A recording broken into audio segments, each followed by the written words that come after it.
వీడని పట్టు.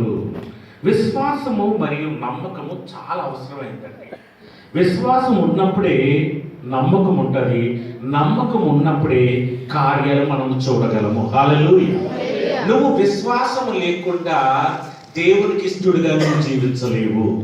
నువ్వు విశ్వాసం, అబ్రహామును దేవుడు ఇష్టపడగల కారణం ఏంటంటే దేవుడు ఉన్నాడు అని నమ్మాడు, అంతేనండి. హల్లెలూయా.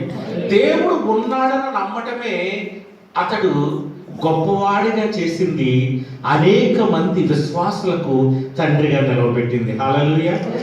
నువ్వు ఎటువంటి స్థితిలో ఉన్నావు అన్నది దేవుడు చూడగాని నువ్వు ఎటువంటి దేవునిపై గురి కలిగి ఉన్నావు, హల్లెలూయా, ఎటువంటి ఆలోచన విధానం కలిగి ఉన్నావో చూస్తాడు. కానీ నువ్వు దేవునికి ఏమిస్తున్నావు, ఏమి ఇవ్వాలనుకుంటున్నావు, ఏమిస్తే దేవుడు నీ యందు కనికరిస్తాడన్నది కాదు. ఆయన కోరుకున్నది చాలా సర్వసాధారణమైనది, ప్రతి వారు కూడా ఆయనకి ఇవ్వగలిగేది. హల్లెలూయా. హల్లెలూయా. నేను ఇవ్వలేనయ్యా నీకు అనేది కాదు, అది చిన్న పిల్లల దగ్గర నుండి వృద్ధుల వరకు కూడా అందరూ కూడా ఇవ్వగలిగేదే ఆయన అడుగుతున్నాడు. హల్లెలూయా. ఆయన ఎలాంటిది అడుగుతున్నాడంటే నీ మనస్సును అడుగుతున్నాడు. హల్లెలూయా.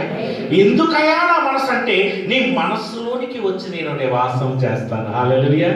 నేను నీలో ఉండి కార్యములు జరిగిస్తాను, నేను నీలో ఉండి నీ కుటుంబాన్ని రక్షిస్తాను, నేను నీలో ఉండి నీ సంఘాన్ని కాపాడుతాను, నేను నీలో ఉండి ఈ యొక్క ఊరిని కాపాడుతాను, లేకపోతే ఈ పట్టణాన్ని కాపాడుతాను, దేశానికి.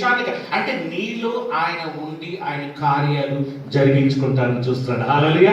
ఈ రోజు నేను ఈ దాసుడిగా నిలబడి ఉన్నాడంటే ఈ దాసులు ఆయన నిలిచి ఉన్నాడు, ఆయన కార్యాలు ఈ దాసుని ద్వారా మీ మధ్యన జరిగిస్తూ ఉన్నాడు. హల్లెలూయా. మిమ్మల్ని అందరినీ గురి చూపించేవాడు ఈ దాసుడు.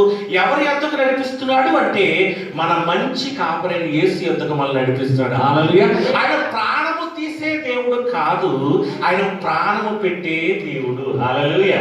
ఆయన ప్రాణం ఇచ్చేవాడిగా ఉన్నాడు, ప్రేమించేవాడిగా ఉన్నాడు. నీ స్థానమును నీ పాపమును భరించేవాడిగా భరించి నీ పాపము ఎదుట